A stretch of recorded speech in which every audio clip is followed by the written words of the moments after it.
to Just an Average Fantasy Football Podcast.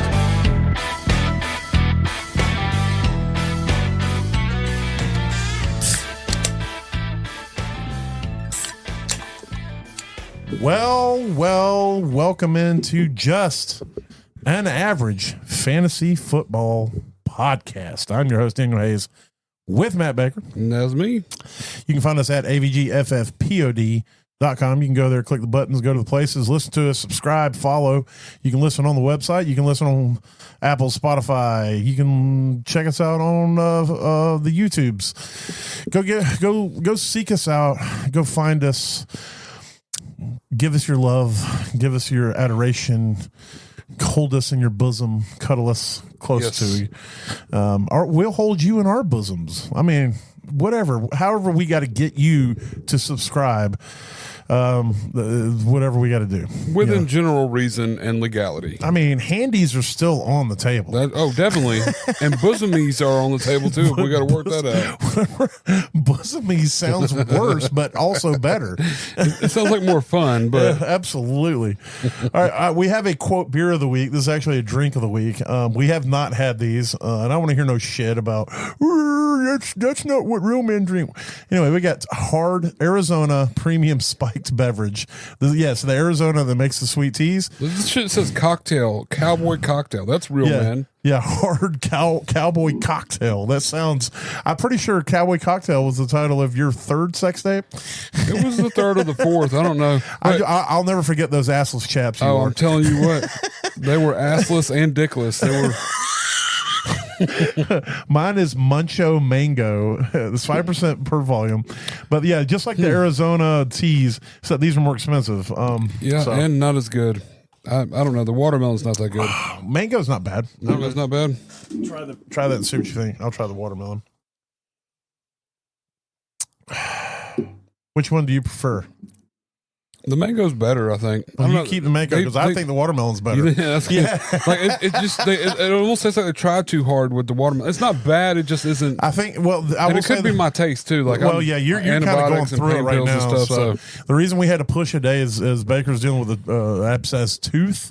So he's on teeth. It might be 10 of them. Who knows? I don't know. It's a whole mouse going hectic. And anybody who's dealt with extreme tooth pain knows that's the one of the last things you want to do on this earth is talk for an hour. Yeah, that was my deal yesterday. I was like texting everybody, sending everyone to voicemail. Like, look, I can't talk. So he's not necessarily drinking. He did try the Arizona, but he is on some painkillers. So if he starts drifting off, we'll have to reel him back in. We'll be all right. We will be okay. All right, let's hit some super intense news.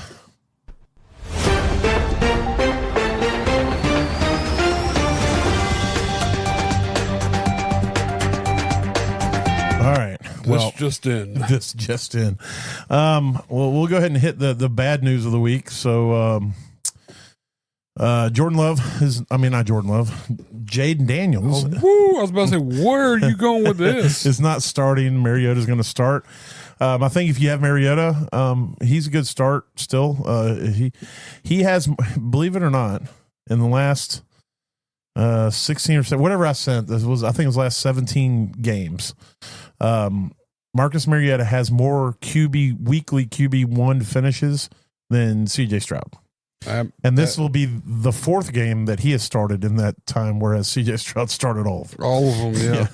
So there's been some crazy stats coming out this last few days. I've been finding out, but anyway.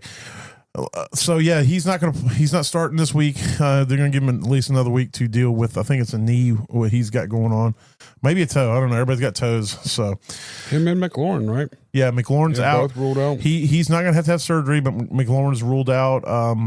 We can go ahead and hit all the outs. CeeDee Lamb's out. Jaden Daniels out. Terry McLaurin's out. Mike Evans is going to be out, and Jatavian Sanders with the Panthers, which. That was a massive step down from those other names, but it is still a name you need to know because he has been kind of a streaming tight end option and whatnot. So, and then you got some questionables coming into the week. Krosky Merritt did not practice all week until today, so he's questionable. Let's see, Pearsall, Jennings, Godwin, Godwin had a full practice, and then he was questionable, so I don't expect him to play this week. And then Jaylen Warren, you need to monitor what's going on with Jaylen Warren. There's really nobody seems to know either side whether he's going to play this week or not. So hopefully we get a little bit more info come tomorrow. But that's going to be interesting if he's out, what goes on with Pittsburgh. And I know a lot of people like me in some dynasties that didn't expect to compete with him this year. I've been running him as my RB2 in a lot of leagues, and he's been pretty solid. So it's going to suck if he does miss. Evan Ingram had a full practice day, as did Fields, Waddle, and Isaiah Likely. So it looks like all those guys are going to be good to go this week. So it's going to be good to get Likely back for anybody who's struggling at tight end. And it's good to get Fields back. I mean, the Jets haven't looked great, obviously, even when Fields played, except for game 1. Game 2, they did not look good, and then Fields obviously got hurt that game. But Fields is better for that offense as a whole than Tyrod Taylor. So they're playing against Miami. Miami is an absolute dumpster fire on defense. So I expect, if he can play, I expect good things for that offense this week, at least for the main participants. Brock Purdy likely back this week, as well as Tucker Kraft. Josh Jacobs was questionable, but looks like he's going to be good to go. And Theo Johnson also, again, back. Let's see. Well, all those people are expected back. It has not been confirmed. They're still questionable. I think they came out today, said Purdy is starting this week. Okay. Actually, you know what? Right before we went on air, Kraft was switched from questionable to healthy. So, yes, my notes aren't as clear as they should be. Worthy, Xavier Worthy should be back this week, too. It's going to be tough to play him unless your back's against the wall. I mean, hopefully you don't have to play him. You can give it a week and see what happens. If he goes out there and can get the volume that you want. But I mean, he's still wearing the brace. Yeah, he's probably going to be wearing the brace for the rest of the season. So we'll see how that goes. Devontae Adams is dealing with something. He's questionable as well, but he's expected to play as well. Let's see, Tedrow and McMillan also, as well as Baker. Mayfield, all of them are questionable, but thanks for clearing that up. I wasn't sure if I was questionable. No, you're definitely questionable. Every day of my life. Even when you're healthy, you're questionable. That's true. But they're all expected to play. But, things could happen in the last moment, so you just keep an eye on that. It seemed like when Tuesday rolled around on my phone, Tuesday and Wednesday, it's like every time I got a notification from Sleeper, it was like 7 different people were questionable. Yeah, I know, I was like, good Lord. I hate that they got rid of the probable designation. Yeah. Because it's like now everybody's questionable, and unless you dive into it and see what's going on, you don't really know what that means. Every once in a while, you'll get a doubtful. Yeah. Doubtful, you can pretty much understand that they're going to be out. They're not going to play. But the questionables could be anywhere for they're going to miss a week to, they're fine. They just got to hang them. Yeah. They're sick. They got nauseous before practice, and they got to put them on the questionable.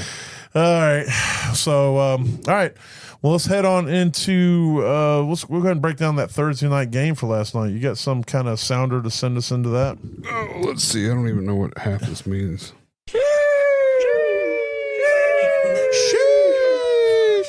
You know what? That's actually good shit for what that game was last night.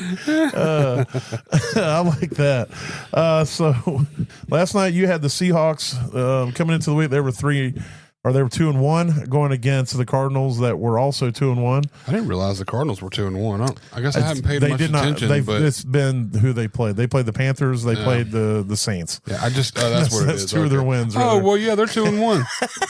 And there's not another team you can name. And they did not play great against either one of them. It's just the other teams. Those other two played way worse. Sam Darnold, I regret talking smack about Samuel. He looks good. He's so. The only word I can think of at this moment is poised. Like last night, the game, confident, it was just like every throw. He knew what was going on. He saw the field well. And it could just be Arizona's defense out there bunging the defense too, but the play calling looks like it's pretty good. Yeah. His offensive line looks a lot better than anybody expected it to be. Yeah. And so I think that he looked great last night. Made some really good throws. The game was kind of a dud until the fourth quarter, really, and then things started picking up drastically. Jackson Smith and Jigba saved the night because I think going into the fourth quarter, it was not good. Well, he didn't have a single target or catch until after the half. Yeah. So I mean, and then after that, it was like they ran him out of the backfield. They hit him for 11 out, and then they threw him again, got him for 21, and it was like all of a sudden he just opened up, and that was part of the second half of the game that was made it good. And he carried the ball, 3 times, and so that helped get him involved in this game. Charbonnet and Kenneth Walker both had decent fantasy weeks. Charbonnet, of course, got the touchdown, but he had 12 carries. I mean, he seems to be in plus matchups. He looks like he can be a solid flex play. Yeah, definitely. Kenneth Walker is weird to me. Like, he'll break off a 25-yard run, and then he'll lose 7 yards for trying to break away from tackles. He'll have like 3 carries where it's all loss a yard, and then he'll have one for 61 yards. And then, but it's 16. Like when he has those good runs, he looks amazing. He makes like 3 guys miss. He does a spin move. He hurdles a dude, stiff arms one guy into the ground, and then like 2 plays later, he breaks a tackle in the backfield and runs backwards, and then gets tackled by 6 guys for a loss of 10. Runs into his own guy, twists around backwards, and gets tackled by the next guy behind him. Or whatever. It's so weird, but yeah, he had an okay fantasy night. I think you can pretty much expect, as long as they're both healthy, that's going to be a split backfield in the future.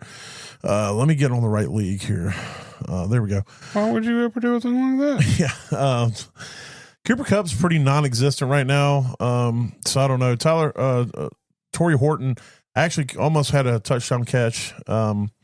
He's a prospective ad on your bench, but AJ Barner, to me, is somebody I think you can grab and stream in some plus matchups. He's not getting a ton of volume, but man, that touchdown catch he got, he looked great, and it looks like it's somebody that Darnold trusts when they get inside the red zone. So you get some touchdown upside. He had another really solid target down there too, right after the Arroyo attempt. For the was called back on I think it was a offensive call or something, but it was a really good looking pass.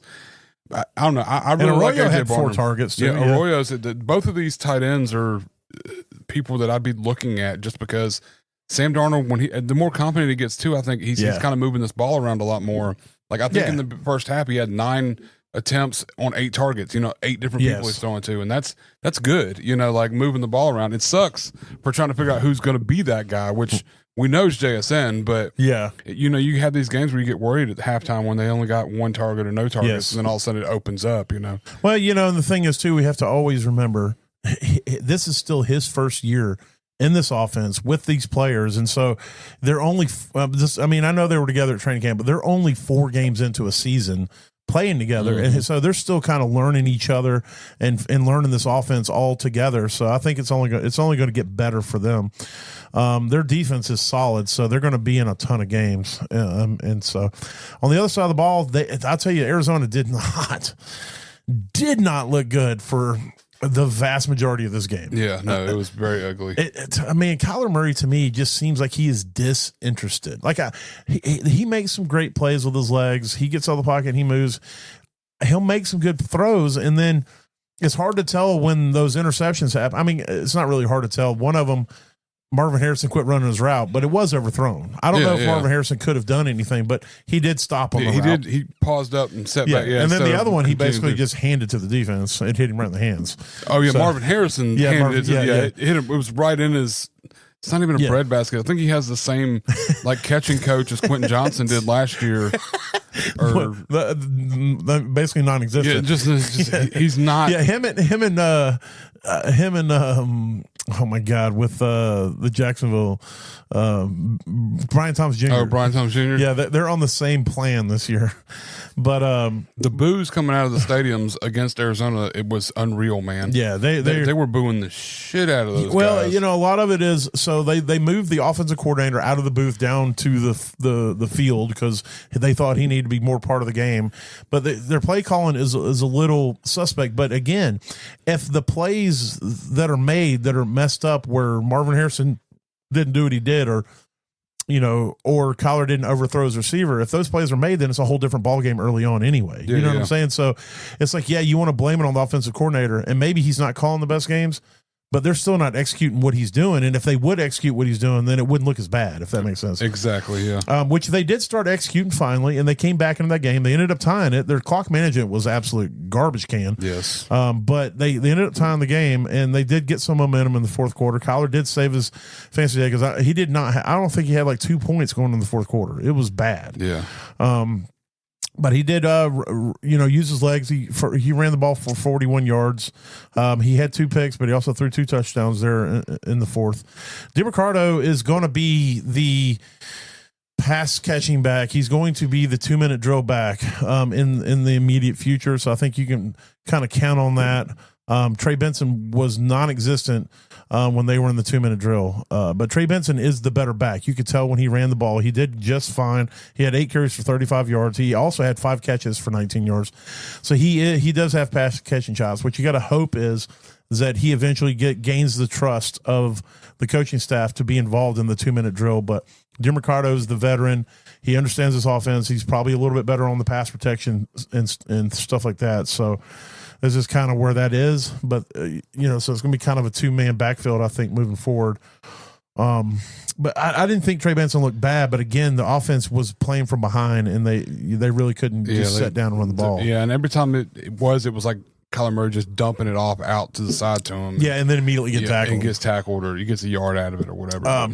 So Marvin Harrison ended up saving his fantasy week. Ended up probably, if that game would have ended the way that it went the first 3 quarters, after, I don't know that that's recoverable, man. Like you could tell when he caught that touchdown, he like dropped to his knees. Yeah, he was like, "Oh, thank God." Yeah, it was.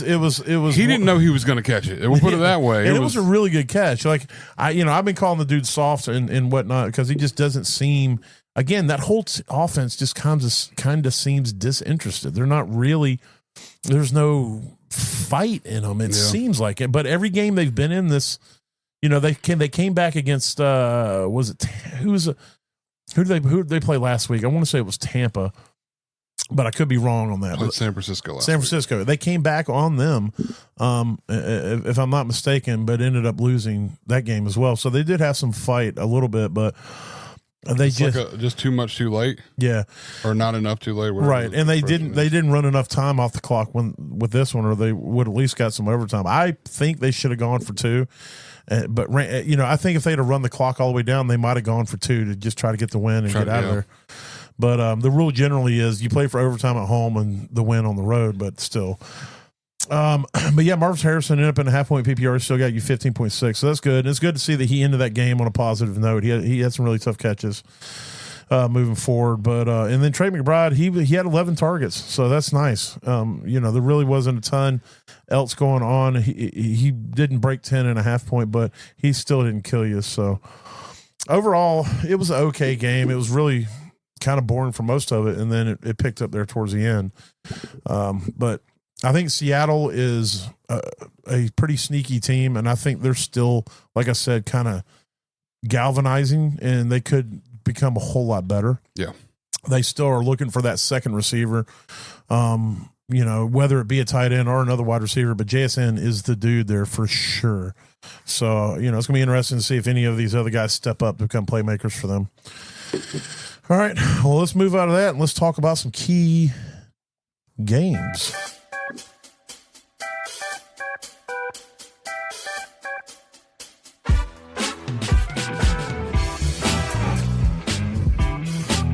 Yeah. All right. Let's see. Let's kick it off with there's a lot of weird games this week. There are no key games this week. Yeah. There's games like it's like, you got like a really good team versus a bad team. Yeah. Or you got 2 middle of the road teams. So let's go ahead and kick it all the way down to the Eagles at the Buccaneers. 2 3-0 teams. Yeah, 2 teams 3-0. Philly coming to Tampa. Philly was pressed last week with the Rams, and they actually had to step up and throw the ball, and they did. So you're hoping that Tampa can do that with them again, force them to actually play offense. But you're playing both quarterbacks in this game. You're definitely playing Barkley. You're definitely playing Bucky Irvin. Outside of that, I'm fading all the other running backs. Wide receivers, you're hoping you can get another good week out of A.J. Brown. And again, it's going to require Tampa pushing them, which I think they can because they're playing at home and they're a pretty good offense. And then Devonta Smith, you're going to play them. I don't feel comfortable playing any other wide receivers at all. Like Jahan Dotson's been non-existent for the most part of the season. He did play 78% of the snaps last week, though, when they were pressed a little bit. So that's interesting, but he still only had 3 targets. Yeah, he still didn't have much target to him. And then Goddard's is in there as well. He's going to be playing 90% of the snaps. He only got 2 targets last week. But again, it's going to be hit or miss with him. If the wide receiver, it's like you can't have a good game out of him and Devonta Smith. Yeah, exactly. So one of them will have a good game, and the other one's going to have a shitty game. But at least you always, I think more times than not, you'll have that touchdown upside with Goddard before the potential of Devonta Smith. Yeah, I would agree with that. You did. It's like the games when Devonta goes, 9 for 110, it'll be 9 for 110, but Goddard will be 2 for 1 for 16 at a touchdown. Yeah, that's true. And then on the other side, you got Baker. Baker is hurt and he's got a bicep injury, but he says he's good to go. And if he says he's good to go, it's good enough for me. Bucky Irvin's been a little disappointing this season for where he was drafted. I mean, he's averaging under 3 yards a carry as a whole for the season. Or he's averaging right at 3 yards a carry, I should say. He's averaged under 3 yards week 1 and week 3. Has not looked good running the ball. He looked good against Houston.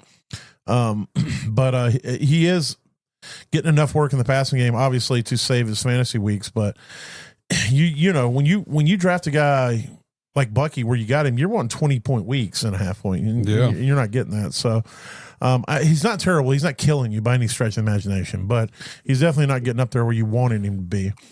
Ibuka is. We'll talk more about him for sure later, but he is. Oh, yeah, because I have him in my DFS. Never mind. I was like, I thought of him as a smash, but I don't.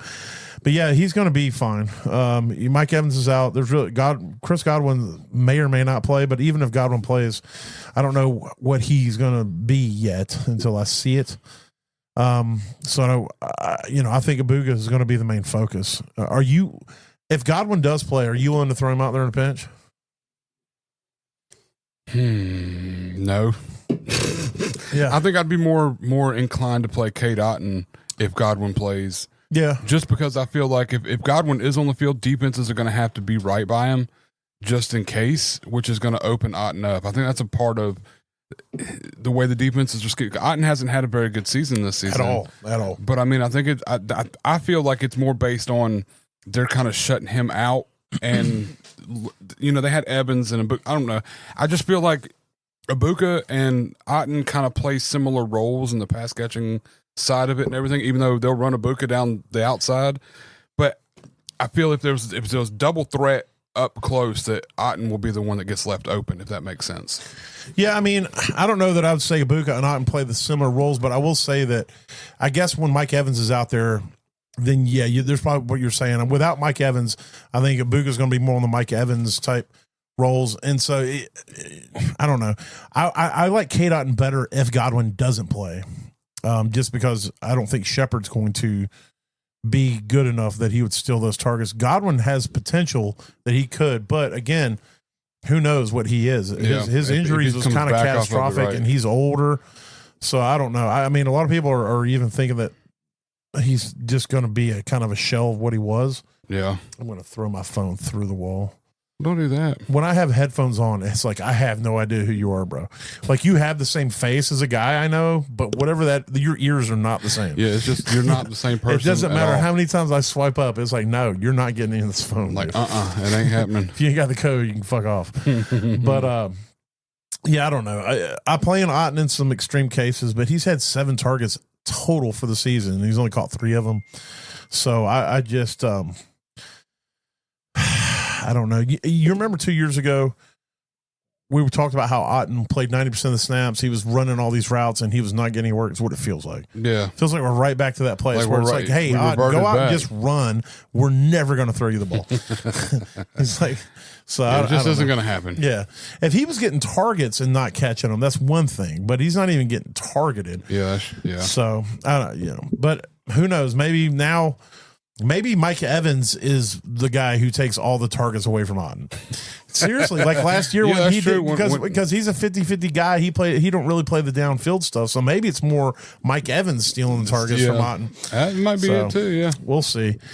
Let's move over to if you'd have told me this is going to be a key game at the beginning of the season, I'd have laughed at you. But the Indianapolis Colts 3-0 going out to Los Angeles to play the Rams, who are 2-1.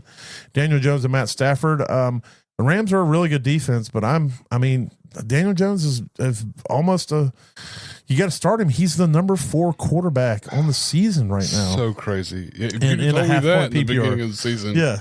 No way I'd have believed you. And so, it's like every week I see him on the bench and I'll have like Purdy or Bo Nix or whatever. And I see Daniel Jones and I'm like, I can't play him over those guys.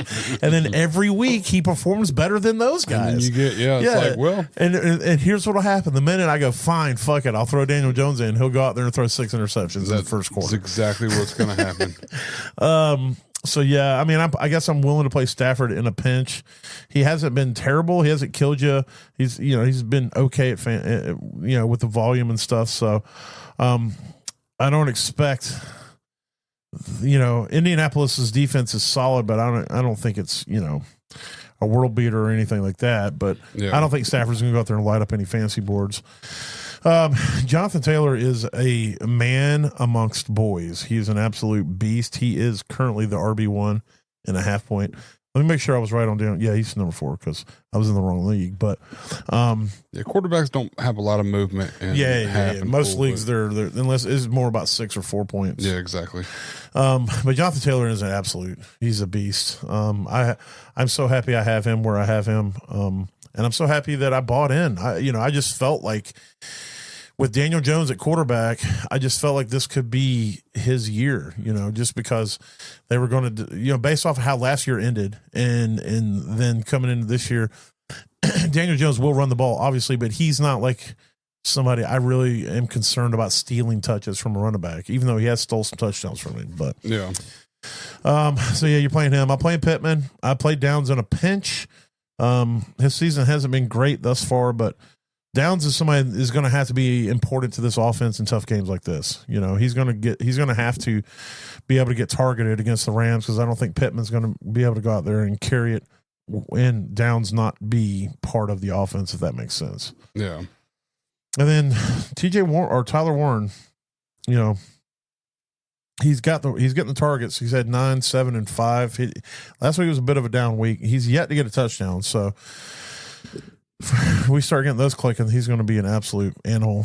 It's going to get dangerous. On the other side of the ball, Kyron, is in there, but Blake Corum has been stealing some time and some touches the last couple of weeks. He's still playing 30% or under on the snap percentages, but when he's out there, he's getting work. So I'm not playing him, but I don't like that he's stealing Kyron Williams' work. Yeah. So Puka is an animal. He's on pace to break all the records. He's had 11 targets, 9 targets, 15 targets. He's caught 10, 8, and 11. Dude is on pace to catch 147 balls this year. The NFL record, I think, is 129 when Michael Thomas. And that was my mom. Oh, no. So he stays healthy. He's an absolute animal. And then it's like you would think with all the targets that he's getting, you wouldn't be able to get any targets to Devontae Adams. Nope. He's getting he's getting plenty. Not as many, but close. Yeah, he's had 8, 13, and 8, and he's not catching as many though. Yeah. But he's definitely you're going to have both of them in the lineup, and that's it. And then I'm not touching any fucking tight ends for the Rams. So there's that. Let's see. Next game, we'll talk big game. Baltimore Ravens 1-2, which is crazy, but it's even crazier as they're going to Kansas City to play the Chiefs 1-2.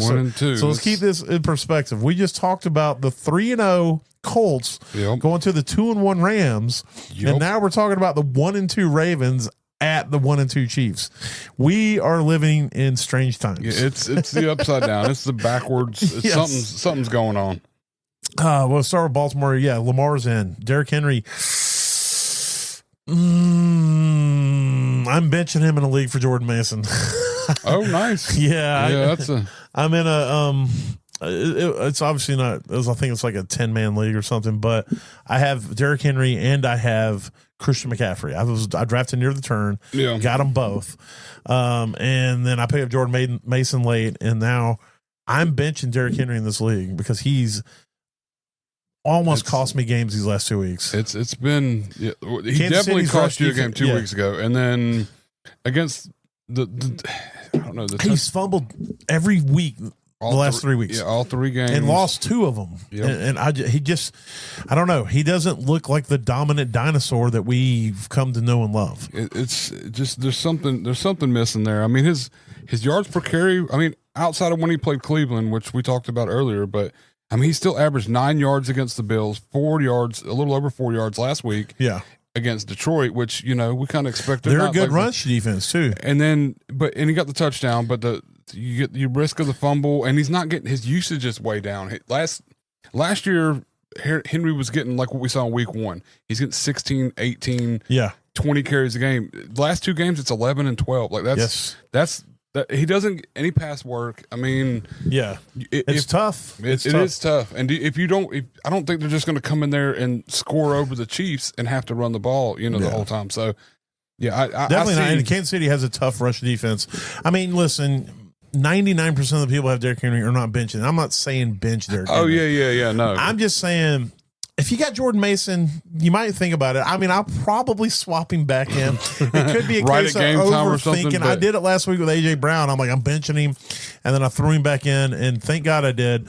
There's one league that I didn't. I played Tet over him, and it didn't cost me the win, but, man, it would have hurt if it did. It would have hurt, yeah. Because thankfully I had a defense that put up like 25. I had the Minnesota defense. So that definitely helped. It saved me.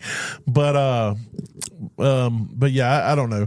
I'm not liking the vibes of Derrick Henry right now. So, this week he's going to probably get 200 yards rushing and 3 touchdowns, and then everybody's going to be like, oh, see, he's an animal, which is true.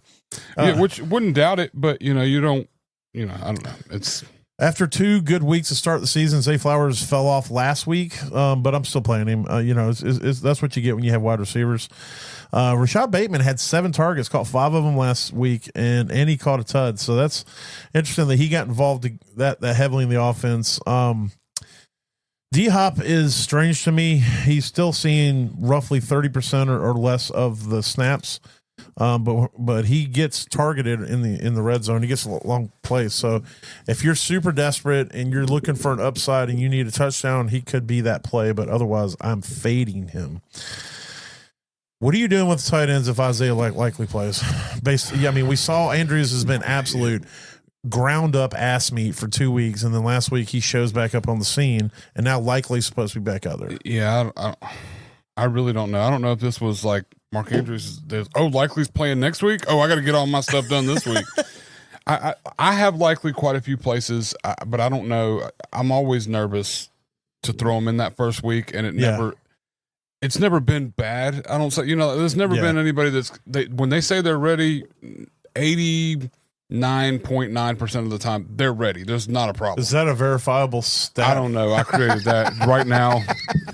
But I mean, it's like we're always nervous about putting somebody out there when they've been gone with time, with an injury, with a broken leg or turf toe or arm, shoulder, whatever the injury may be. And we're always like, they're not going to be in it. Yeah. And then like most of the time, more times than not, I would say, like it does happen where they come out there, re-injure it, re-aggravate it, and they go out of the game. But it just seems like most of the time when you're not, you don't just put them in there and just go with your gut. Yeah. Then they end up having a great week. So I don't know. I probably throw Likely out there. I want to say Egbuka last week was limited. They were saying he was going to be limited in the game, and it was like, I don't know if I want to play him. And then he had a good game. Yeah, and he wasn't limited. 8-9 targets. He caught one of them. He didn't need but one hand to do it, which Baker said was insulting to his throw. But he's like, during the interview, they asked Baker, they're like, so which catch did you like better, the two hand when he come up and grabbed it right there at the clutch game, or the one handed catch out? He's like, the 2-handed one. He said the one was insulting my throw. The 1-handed catch, that's an insult to my throw. So he doesn't need to be doing that. I told him when he came back to the sidelines, you don't need to insult my throws like that. But yeah, so I mean, love Baker Mayfield. I do too. His interviews, everything, and then the stuff people say about him, all the way coming from college up to this, you know, the stories and stuff people have about him is pretty. Yeah, it makes you think about his journey up to this point. Why it took so long for it to be this guy. He was a walk-on at Oklahoma. Nobody believed in him. And then he got drafted, and you saw how Cleveland treated him. Like, yeah, he was drafted 1 overall, but then they treated him like asshole. He broke records as a rookie, and then they ran him out of town, essentially. And then Carolina ran him out of town. And it's like, this dude's he's somebody that literally has had to earn where he is and what he's got. And he's finally at a place that they love him, in a town that loves him. So I hate that he's in Tampa because I'm a Panther fan and I fucking hate Tampa Bay, but I like Baker. I think that if they come out and say 100% likely is definitely 100% ready to go and everything, I'll probably throw him out there. I mean, would you play him over Andrews? If you had to pick one, I would play Likely over Andrews. Yes, really, I would. Okay, just because, I mean, Likely and Andrews have similar stats so far this year, and Likely hasn't even played. Andrews caught 6 balls on 6 targets last week, sir. And all Likely has to do is catch 7 on 7 this week, and they're the same. That's fair. That's fair. So it's too easy for him to come out there and tie him in fantasy in 1 week without, you know. I don't know. I hate Mark Andrews. He did it to us last year. Yeah, you know, everybody got all. And it's still, if I didn't play him last week, I'm not going to play him this week out of spite. If that makes sense, I can understand that. Pat Mahomes has been pretty solid this year. He had a down week last week, but other than that, he's been pretty good. And Baltimore is he's going to need to put up points to beat Baltimore. Yeah. I don't want to touch any of the running backs. I just don't. I don't want to. If I have to play one, if you're telling me that my life depends on playing a running back in this backfield, is Kareem Hunt. Yeah, he gets trusted more down in the red zone than Pacheco does. So Pacheco just looks washed to me. So yeah, I mean, Kareem Hunt's old as balls, but he's at least, like you said, getting the red zone work. Yeah, he gets the red zone, the trust in the red zone down there. So. I would like to see Rashad Smith get involved a little bit more, but I'm not going to bet on it until it'd be something I want to see. Xavier Worthy it's just, like I mentioned earlier, it's a scary play for me. But again, if you're desperate, this is one. Because of this, it's a dislocation, and he's having to wear this harness or whatever, or this it's not a harness, brace. Was it? What did you call it? It's earlier? A brace, yeah. Okay. I just worry he gets tackled one time and falls on that shoulder. Yeah, he'd be done. It starts. Yeah. I just keep envisioning that. So I don't know. Or if he crosses Kelsey's path again, we don't know. We don't know what beef is there. Yeah, if Taylor mentions before the game how happy she is that Xavier Worthy's back out there, he's playing. Yeah, all of a sudden he could get clotheslined by Kelsey across the middle again. He may have a dislocated head before the end of the game. So that's a fair point. But yeah, I mean, again, if you're desperate and you need points, he's definitely an upside play. Outside of that, I don't know. Hollywood Brown maybe is somebody I would throw out there. He's at least getting the targets. Juju as well as getting the targets, but not a ton. Tyquan Thornton is a touchdown upside play, though. Tyquan had 9 He had targets. 9 targets last week. He might be the play, actually. So I went and picked Tyquan up a lot of places this week. It's funny. Like, he could not get on the field in New England, and now he's become essentially their best receiver since Worthy went out. Right. And yeah, you're going to play Kelsey. You're not expecting a lot, but he's basically turned into a tight end that you're just like, just don't goose me. Yeah. Like, I'll put you out there. I'm not happy about it, but maybe you'll get a touchdown, maybe you won't, but just don't goose me. Yeah, just don't get me no points. Yeah. All right, big game here just because of the implications. Green Bay 2-1. At the Cowboys, 1-2. Jordan Love. Implications. Yeah. We'll talk about Jordan Love a little bit more later, I'm sure. But you're playing him. You're playing Jacobs. Jacobs hasn't been the best, but he also hasn't been the worst. So he's in your lineup. I don't know what to do with the wide receivers. I just don't. Matthew Golden is the upside play. I will say that. If there's going to be a long touchdown, it's going to be him. Romeo Doubs is the safe quote play. And then the rest of them, I don't know. Wicks, I don't know. Yeah, it's gross. Tucker Kraft. Yeah, Tucker Kraft's the only one that you can play with any confidence. And even last week he didn't do shit, so the confidence is still low. It's still low confidence. But I would play Tucker Kraft. On the other side of the ball, I don't want to play Dak against Green Bay. I don't want to play Javonte against Green Bay. I mean, Javonte's he'll volume you to an okay fantasy week. Yeah. But I don't expect it'll probably look similar to last week. He'll have maybe not the yardage, but he'll have 15 carries for 50 yards. Yeah, and then he'll have 7 or 8 targets. Hopefully, something like that, and hopefully, maybe a touchdown if they score any. Yeah, I think Pickens is a good play here, even though this is against a tough defense, because he's the dude now. So, I will say Dak Prescott will be the best quarterback he's ever been the number one receiver for. So, yeah, that's true. It'll be interesting to see how that pans out. I think Jake Ferguson to me is a smash play because he's going to get targeted so many times that he's going to probably die. Yeah, I think him and Puka are arguing over who's going to get more targets next week.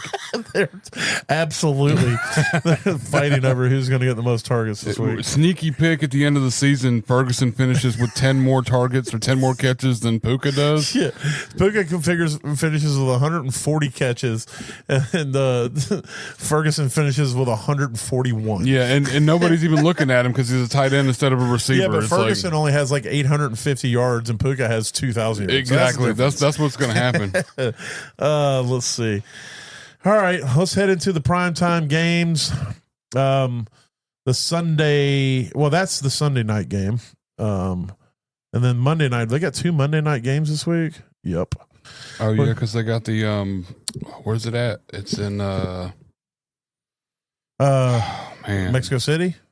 Is it in Mexico City? I don't know. Let's see. Let me click on it. It doesn't tell me where they're playing. But you got the New York Jets at Miami. The Jets are 0-3 as well as the Dolphins. So somebody's going to get off the schneid this week, or they're going to tie. We don't know that. 0-3-1. Should be horrible. That would be hilarious. That would be. I'm playing all the Jets players that are viable. I'm playing Fields if he's out there. I'm playing Brees and I'm playing Garrett Wilson. I'm not playing any tight ends, but I'm playing those 3 for sure.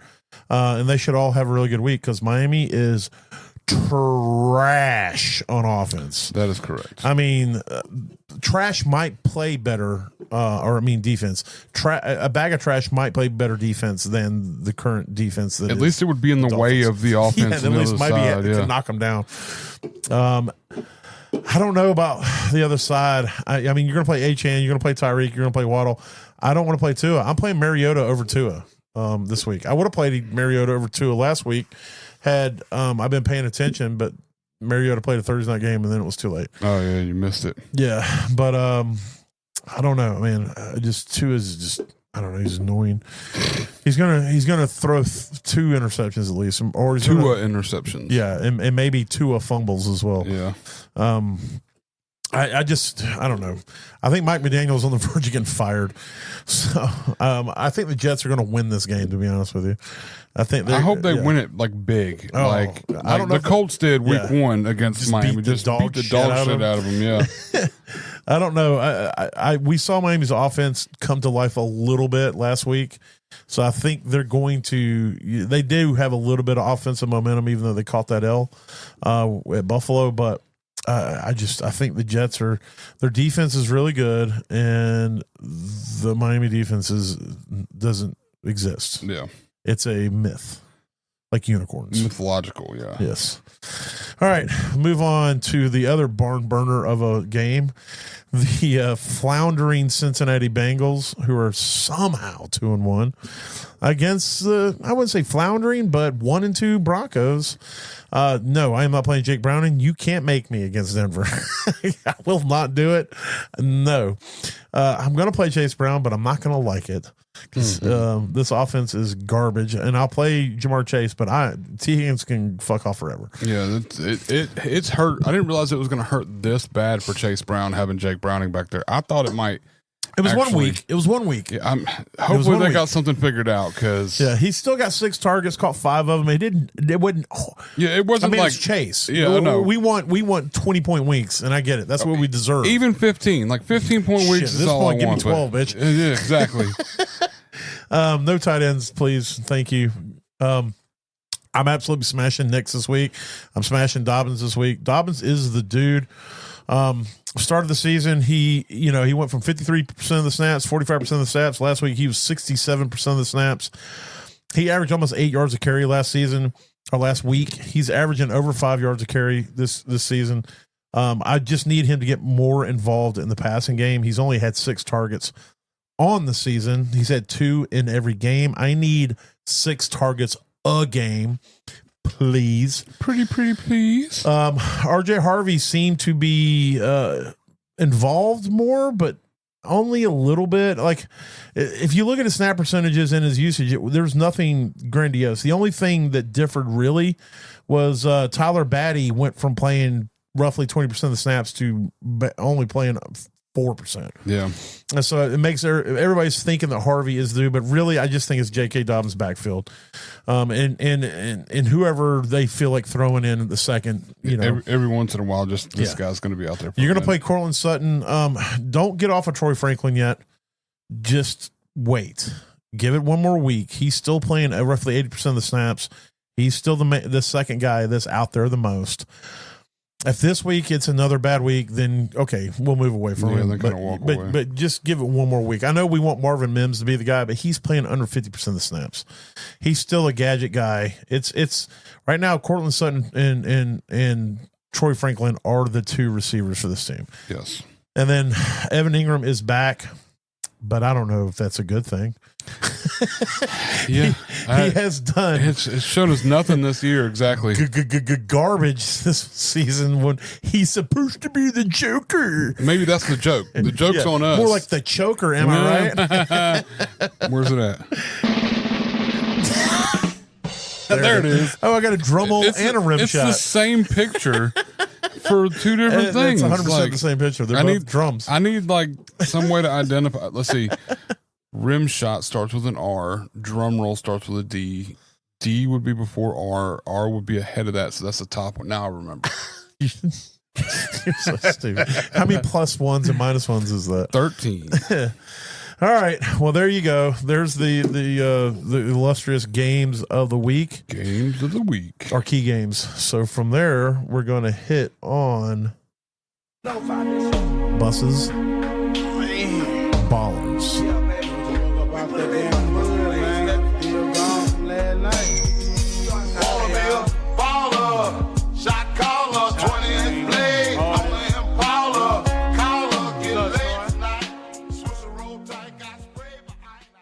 All right, that cut gives me enough time to go where I need to and pull up what I need to pull up.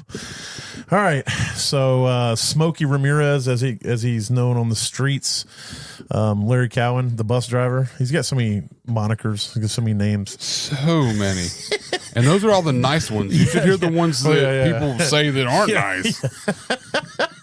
When he rejects my trade offers, you should hear the names I give him then. Right. All right. So his first baller of the week is Carson Wentz. There's a theme here.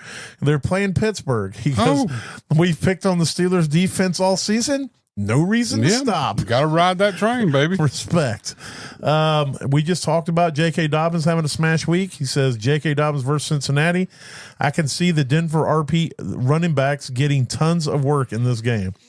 So J.K. Dobbins will be the beneficiary of that. Omarion Hampton, with Najee out, is going to be the main guy versus the Giants. And Bus says the New York Giants running back defense is super soft. The Chargers may look to ramp up Hampton's touches. I think they won't have no choice to. There's not much else behind him, and I think he's right. I think Hampton's going to have a great week. Baker's favorite player, Nico Collins, against Tennessee. The best. He says everyone has passed well in Tennessee. They're 28th against wide receivers. So Nico's should have a good game. And then last but not least, TJ Hawkinson, also against Pittsburgh. TJ broke the touchdown drought last week against the Steelers, who are 31st against tight ends. Hawkinson could be Wentz's number 1 or number 2 target. So I hope he's the number 2 target because I need Jefferson to be the number 1 target. You have to keep in mind that Addison will be back this week, but I think it's still a good play. And you get the touchdown upside with Hawkinson for sure. And then he did throw in a bonus, said 1 or 2 of Chicago's wide receivers will have huge games. Good luck guessing which 1 or 2. I would guess against that's Odunze. I think so too. I think Odunze is taking the job from DJ Moore currently, and he fits into what they want to do on offense a whole lot better than what DJ Moore does. So I mean, judging off this season, if you pick 1 or 2, it's going to be Zacchaeus or Odunze because they're not using DJ Moore like they have in the past. No, he'll get 3 targets and then run the ball twice for 5 yards. Yeah, and luckily last week one of the targets was a touchdown. You know, and I think he still went 3 for 4 yards and a touchdown. Yeah, it's definitely not been a good season. There's a chance he could get traded. I hope it's back to the Panthers. Oh, that'd be cool. Him and Tet. I hope he goes to the Bills. I mean, that would be great too, but I just want him back in a Panther uniform where he should have never left. Never left from? Yeah. All right, let's hit on those don'ts. No, God! No, God, please, no! No! No! No! That's what I say. Every time somebody says, do you think I should play Aaron Rodgers this week? God, no. All right. So, Aaron Rodgers isn't on the don'ts because he should be on everyone's don'ts. Yes, he should just be a don't.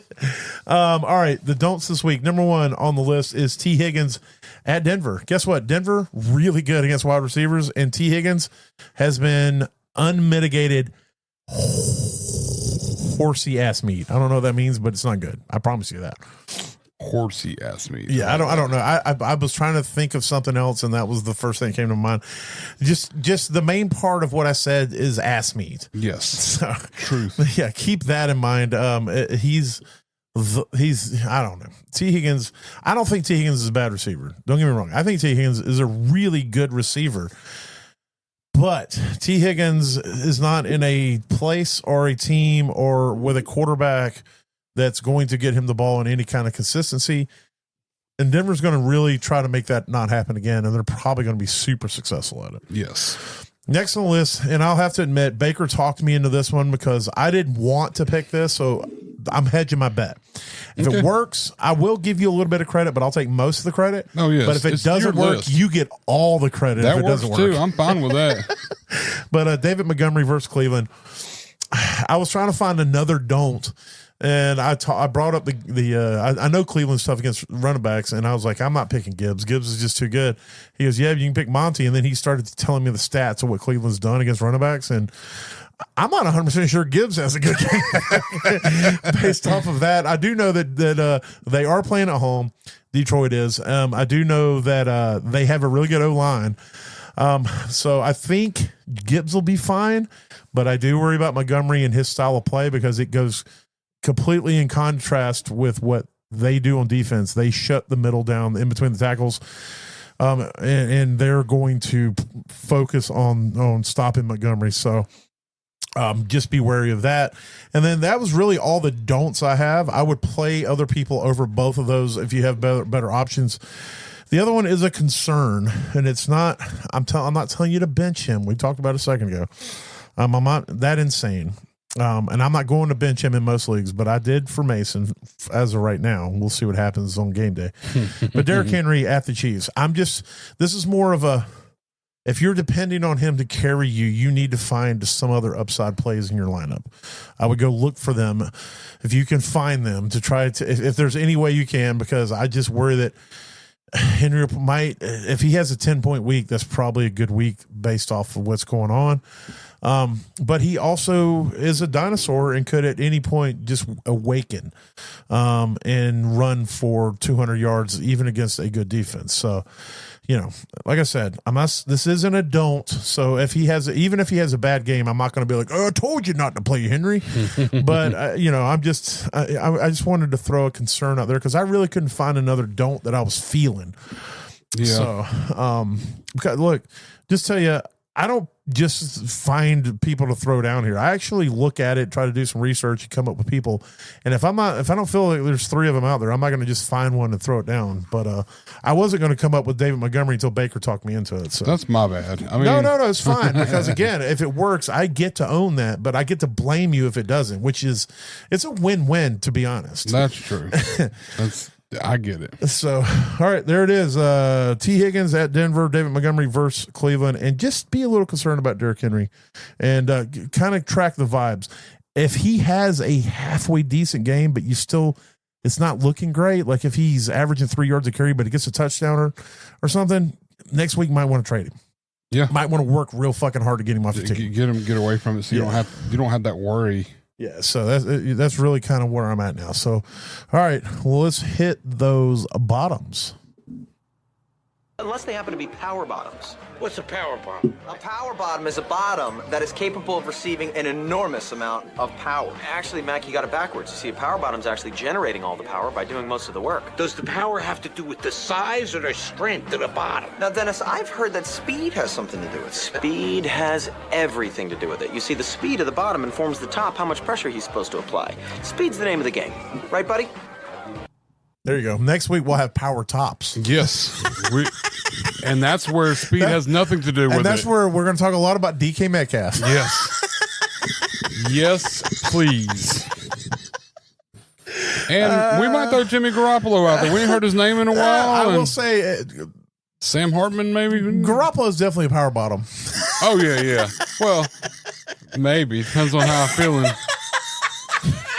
But Sam Hartman, listen, look, we joke, but man, that's a romance novel looking man. That dude is on a book cover somewhere. Absolutely. If I was him, I would give up football and do nothing but walk around shirtless and try to become a model. Anyway, all right, so make sure I'm in the right headspace here. You said headspace. Yes. Deep. Okay, so Baker's bottom, owned in 7% of leagues, decent matchup, and they're going to be playing from behind. Who did you say? I haven't said his name. Oh, yet. my bad. I thought you did, and I missed Just it. digging deep, and this is a shot in the dark. There's not a lot out there in the running back landscape with so many injuries last week and waivers. Everybody's grabbing everybody and grabbing backups to backups and all this stuff, so there's not a lot out there, but this one, if I'm the only one that says it, cool. If I'm not, and y'all will be proud of me if it works out. But Kendre Miller for the New Orleans Saints, playing against Buffalo Bills, my Buffalo Bills. Buffalo Bills are soft at the run game. Yeah, they're butter soft. And Kamara's a good running back, but they have been using Kendre Miller a little bit more increasingly. He had 7 carries. He had 5, 7. He went from 15% to 27% last week, almost doubled his snap percentage, and he got 2 catches, 2 attempts last week, being involved a little more in this offense. I think they're trying to make Spencer Rattler work, so they're trying to get everybody they can involved and see what's going to fit. Yeah, well, I think they also know that their team's not going to go to the playoffs this year, so they got to know what's going on. Yeah. And Kendre Miller, we all know Alvin Kamara. He's not a dinosaur, but he seems to be trying to put up with it, like holding his own. So I think Kendre Miller is going to get a little more workout, especially in this game, because even playing from behind, as they have all season, he's still out there occasionally, and it could be a game where all of a sudden we see a Kendre Miller breakout game against the Bills' soft defense against the run. So he's only on the 7% of the leagues. And if I'm taking a risk, and he's owned that much. Yeah, it's probably as a cuff for Kamara. Kamara owners probably have hold to him just in case. But I do want to throw out there. I want to put my stamp. I want to stamp my name. Let me go ahead and. This is completely off subject, but good. I've been meaning to say this. I do not like the Saints. I like as an organization. I am a Panther fan. I live in Atlanta, and a lot of my family are Falcons fans, and we know the hatred between the Falcons and the Saints. So a little bit that has rubbed off on me as well as being a Panther fan and not liking the Saints. But I like Kellen Moore. I've always been a Kellen Moore fan. I think he has really good offensive scheme. I think he has a really good offensive mind. I say all that to say this. This is a team, if you're in Dynasty specifically, there's players here you need to be buying in for the future. And you need to watch this team. You need to watch what they do in the future with the draft. Kellen Moore's, even if they lose the rest of the season, I'm not going to say he won't get fired, but chances are he's not going to get fired. Ritter, is it Ritter? Rattler. God, I don't know. One of these days. Nope, none of these days. So Rattler hasn't looked great, but he hasn't looked completely useless. And if you go look at his fantasy finishes, he's been actually okay. If they get a good quarterback through the draft, which they're going to get a high draft pick next season, they're going to invest in players. I'm just telling you, if this team is a stock, they're penny stocks right now that could turn into, in a couple of years, they could turn into big name type stuff. And Kellen Moore has a scheme that can bring that out of good quality players. So I'm just saying, don't worry about the Shaheeds and stuff like that, but the Kendre Millers are somebody you're going to want to buy into, and whoever they accumulate moving forward in the drafts and trades or whatnot that they do. I'm just saying that this is a team you may want to start buying into in the next couple of years. Yes. Yeah, you can and to focus on. So, for whatever that's worth. But go ahead. What's your next bottom? Next bottom, wide receiver, with the news that Terry McLaurin is definitely not playing. Somebody's got to step up. You got two options here outside of Debo, with Jalen Lane, who's only owned to 2% of leagues, and Luke McCaffrey, who's only owned to 2% of leagues. So I wanted to go with Jalen Lane because I don't know. I feel like, they use him in punt return, but I feel like they might shift that a little bit now that they know that Terry McLaurin's not going to be out there. And take him a little bit away from that and give him a little more field time. Hell, they might in the both offense. Be a good play this week. Who's going to be I guess Debo. Yeah, Debo's the only other target they have, but I don't know. Mariota's got to throw to somebody. He's going to throw the ball Zach Ertz at some point. Smash. Yes, Ertz is going to be a smash. And you grab the pieces where you can, especially with Baker's bottoms. You're digging to try to get the best spot you can off of it. Both only owned 2% of leagues.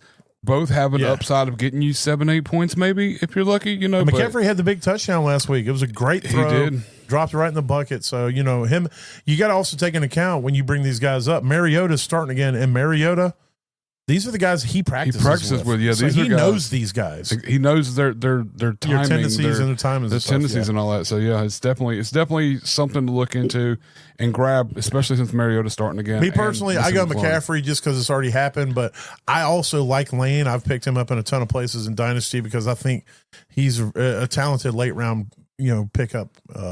That they guy they picked up late. Yeah. So and then I talked about this guy pre-season, and he hasn't gotten any gameplay until this last week. But then it was on the shoulder of 7 targets and 5 catches. But Gadsden, the tight end, Oronde Gadsden he's only owned in 8% of leagues, which is I'm starting him in a couple leagues that I need upside. I feel like it could pay off. It's a good matchup. They're playing against the New York Giants. Don't look at his projected points if you put him in your lineup. Yeah, no, don't just put him in there and close your eyes. Set him and forget him. This is a guy who's uber talented. He's a big target. They haven't had a tight end this season that's worked out so far, and all of a sudden he gets more game time, and he showed up and showed out. He had 5 catches for, I can't remember. I'm going to pull his numbers up now, but you go ahead and do that because I'm pulling up. He had 5 catches for 46 yards. Not huge numbers, but for a tight end, he put up 9 point. Well, excuse me, it's going to be less than that because I'm in a different league. But so that would be 5, 2.5, so 7.1 points. He got you last week, and a lot of y'all probably have never heard of him. He's probably definitely on your waivers. So just to give you a little background on Gadsden and why he has the potential to be good. He started out as a wide receiver in college. I went and looked this up because I want to make sure I was right. So he started out as a wide receiver. His second year as wide receiver, he caught 61 balls for 975 yards. And then 975 yards and 6 touchdowns. And then he was converted to tight end in 2023. He didn't do a lot, but last year before he came out for the draft, he caught 73 passes at tight end, 934 yards, 7 touchdowns. He was the main staple of that offense. He was their main receiver, and so he's got the production profile. He is extremely athletic. He's got the pass catching chops. He is a sneaky grab. If you don't start him, if you've got a roster spot and he's on your waivers, put him there. Grab him. Yes. This could be the week where he takes the starting tight end job, and he's somebody where in a couple of weeks everybody's going to be like, "Damn, I wish I'd have grabbed Gadsden. That dude is absolutely money." I said before the season started that I was looking at him. I picked him up in like the last pick of a lot of rookie drafts or off waivers. Taxi squads. Yeah. I grabbed him and just kind of held on to him and everything, just because, like you said, his athletic profile coming out of college and where his landing spot with the Chargers. I mean, Disley's out, so he's going to be the main guy there. Yeah, I mean, Conklin's there, but Conklin's done nothing this year. I mean, he's done nothing his career really. He's had a few games. Minutes. I think he had like 5 minutes. Yeah, and so I like the landing spot. And he's been a healthy scratch for 2 weeks this season, and now they started him last week, and he immediately came into a role. So I mean, it's like, and that was on 26% of the snaps. If this guy's out here for 45% of the snaps, and he gets 9 targets and 6 of them, one of them's going to be a touchdown, you're going to be so happy you got him. Yeah, I think, like I said, I'm putting my money where my mouth is in a couple. I have a couple 2 tight end leagues where I'm desperate at the second tight end. I'm desperate at the first tight end in a lot of leagues too, but he's somebody I'm just throwing in. I'm throwing him in over people like Cade Otton. I throw him in over Cade Otton. That might be stupid. I may be sitting here next week going, "Why the fuck did I do that?" But I'm calling him a shot. This dude, he has. I don't know about his blocking game, but I know his receiving game is. There's not a linebacker or a safety that's going to cover him in this league, and he not be able to beat. I promise you. Yeah.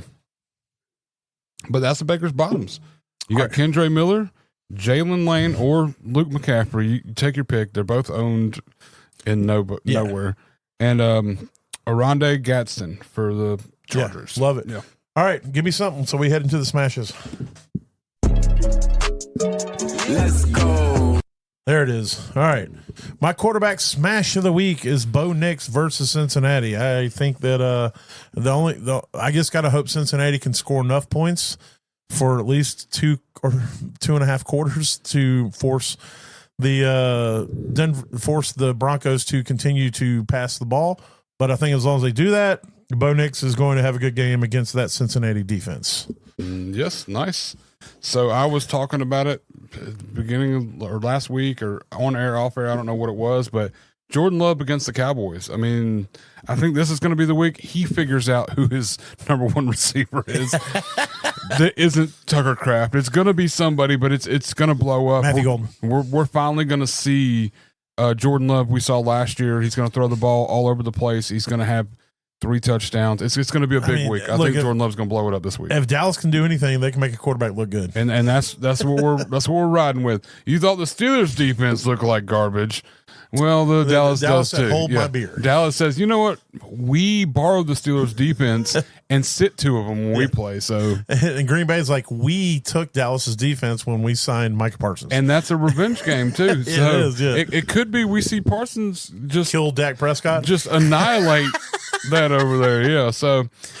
But yeah, so I'm going out and grabbing Jordan Love everywhere I can, play him. All right, who's your running back smash? Running back smash. Like I said earlier, the Bills' defense is soft against the run, and Alvin Kamara is still a man amongst men out there doing his best impression of a running back that's still top of the league. So I mean, I'm not going to second guess it. He is the Saints' offense right now.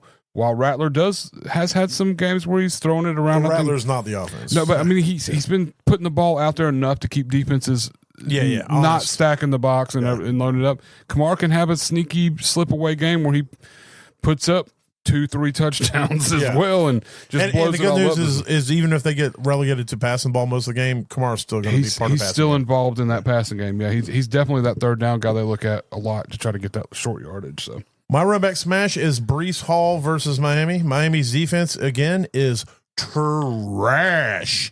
And I think this is going to be a week where Breece Hall reminds everybody why he's so damn good. And then my wide receiver smash is I think Drake London's going to get off the schneid this week. I think Atlanta's offense is I think they're realizing that they're kind of garbage can. One of the beat reporters for Atlanta tweeted out that when they're in the shotgun, they they pass the ball 93% of the times. Oh, well. And when Penix is under center, I don't know how many times it was, but however many times it is, only one of those times did they pass. They ran the ball every other time. So you can pretty much read. Yeah. We could read that offense. Is what you're saying. They're very, very, very predictable on offense, but I think they've probably know that now. I want to say that's probably why Carolina was so good last week, is they knew that and they exploited that. So Penix even came out and said he's got to do better. So, I expect this week for them to focus on getting Drake London the ball, and Washington is a good defense to do that. And I think Washington is going to push them. It's going to be, this game has the potential to be a shootout, I think. So like that a lot. All right. Who's your wide receiver smash? Wide receiver smash for this week is going to be, I don't like saying this, and if you just ask me any time up till now. Is it Nico Collins? It's close. It's Quentin Johnston. Oh, God. I mean, this dude, I did not, last year, he did not look good. He couldn't catch anything. Till the end of last year. He's a completely different perspective fantasy football player now, like football player in general, but he's catching most of his passes. What we miss? You adding Rondé Gadsden in the league we're in just now. I did it. And dropping Pat Freiermuth. I did. I dropped it and I picked him up. I love it. But yeah, I think that this is Quentin Johnston has been eating defenses back there and not dropping the ball every time, and it's he's still going to have his drops, but the it's good time news to trust it. It's not every time. Well, the other good news is that Herbert doesn't stop throwing in the ball. That's true. He may have a drop, but then he'll have he can get 2 more pass attempts in the red zone. I just so I feel like this is going to be a big game. I mean, they are playing against the Giants. Yeah, another team that just gives up all kinds of points to the passing game. So I'm gonna ride it while it's hot. Hopefully, I can catch this little bit of spark while it's ignited. So, all right. Well, who's your tight end smash? Tight end smash this week. It was difficult because I was torn between 2, and they were on the same team. So I had to pick the one I feel is gonna come out ahead, and that's gonna be David Njoku against the Detroit Lions. Wow. Yeah. I think this is going to be the game that separates it. We've seen Harold Fannin. We've seen his targets kind of go down a little bit. Week 1 it was up there, and then like last week he ended up with only 5. But Njoku's have been pretty consistent. He's getting 6-7 targets every game, and I feel like against Detroit, Flacco's going to have to unlock that high-powered offense. And it's going to involve the tight end. It's finally going to be that. They're going to have to pass the ball. Detroit shuts the run down, and I still think Quinshon Jackson is going to have a good game, but their run game is not like a world beater. So they're going to be forced to pass, and if they're going to even try to compete with Detroit. So yeah, and I think Njoku is going to be on the shoulder, or on the back, or the shoulder, or the front part, or wherever part of it he needs to be on to catch a bunch of passes and throw a touchdown down in there or something. Or catch a touchdown. He might catch a touchdown. He might not throw it. So, but yeah, David Njoku is my tight end smash this week. All right. Well, I'll close it out with my tight end smash. It is Hunter Henry versus Carolina.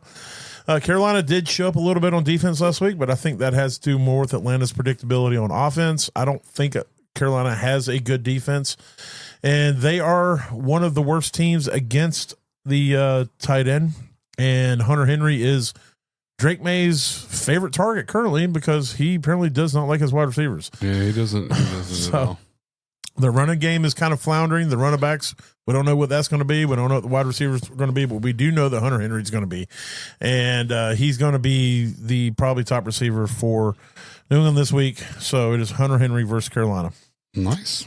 So I got Bo Nix, Breece Hall, Drake London, and Hunter Henry. Who you got? Jordan Love, Alvin Kamara, Quentin Johnston, and David Njoku. All right. Well, there it is. Let's hit on some DFS. All right. I'll go ahead and kick us off on the DFS. First of all, I'm 0-3 this season. I am not playing good. So I forgot about that. I'm winning. And I'm keeping track too, right here in the middle of the table. Yeah, I know. I see it every time we come in here and I sit down. I have to look at a piece of paper where it's your name's written 3 times and my name is written. I didn't write week here. 0 times. And this is week 4. So I have completely changed strategies. Oh, nice. Okay. This week I'm going high dollar. Ooh, right? Yeah. Put my money on the table. So I go ahead and kick it off at quarterback. I have Justin Herbert. He's not I'm not going the highest yet, but that's higher than I usually spend at quarterback. So Justin Herbert at the Giants for 6,300.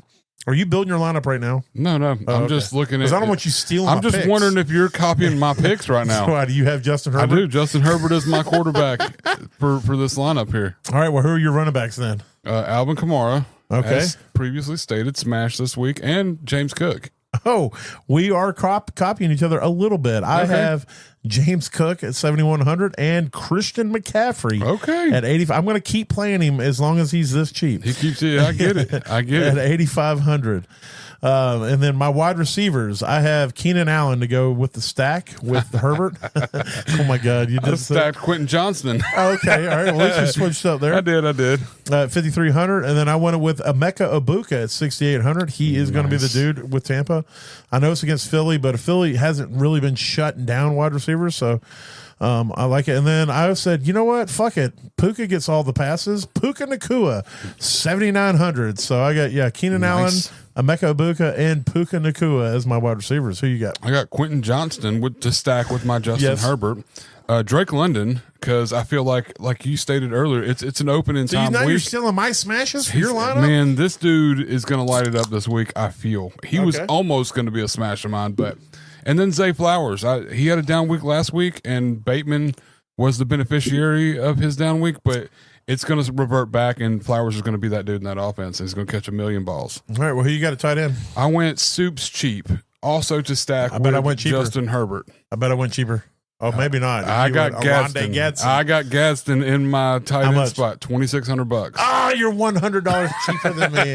I went with Tommy Tremble at $2,700. I looked at Tremble, and then I scrolled down just a little to see what was going on, a little bit, and I grabbed Gadsden. I didn't even think about it. Even if I would have went with the super stack like you did. That's exactly what I did. I'm glad I didn't, because there's a little bit of diversity. Yeah. Tight ends. So now I don't really want Gadsden to do as good as I thought. I do know that New England is terrible against tight ends, so I hope Tommy Tremble without Jatavian Sanders there at 2,700. Yeah. All right, my flex. This is where I had to, because I spent so much earlier, I had to save money at the tight end, at the flex, and at the defense. So my flex is super cheap, and it's probably not going to pay off, but that's why I need everyone else to do really good. But I went Isaiah Bond, $3,100, and everybody's like, what? Well, Isaiah Bond has, with Cleveland, has gone from 1 target to 3 targets to last week he got 4 targets. Yeah, it's just moving up. Yeah, so this week I need him to get 6 targets and catch 3 of them, and that'll and do something. Maybe even, I don't know, get crazy, get touchdown. Yeah, hey, do it. And so I just need a little bit from him. He's averaging 2.5 points a week, so we'll see what happens. And then I'll go ahead and throw my defense out there. I went with the Titans at Houston for 2,300. Nice. So I went with the cheapo of the defenses. Yeah. I went with the Browns. Against Detroit. They're a good defense. It sucks, but I mean, I'm hoping they get a couple good sacks, turnovers, a couple turnovers here or there. I mean, because the Lions do turn the ball over occasionally. Yeah. And then my flex play, I was hesitant. I was back and forth between this guy and Christian McCaffrey, but I ended up sinking my teeth into Saquon Barkley this week against Tampa Bay. I was wondering where you spent where you dumped your load. Yep, I went ahead and grabbed Saquon Barkley. Saquon. I did. I spent up essentially on running backs, went middle of the line on receivers, and then went cheapo on tight end and Browns. I spent up on defense. Everything except tight end, flex, and defense. Yeah. How much was your defense? 2,300. Okay, yeah. The Browns were 2,200. So you saved 100 there. I saved $100. Yeah, so but I bet my flex is cheaper than your flex. Oh, way cheaper. 3,100. Way cheaper. But yeah, that's the lineup. All right. Well, there it is. There's whatever that's worth. Like I said, if anything we say or do helps you get to that average place in your league, that means we did our job, because when you finish average, or if you break even, you don't finish last.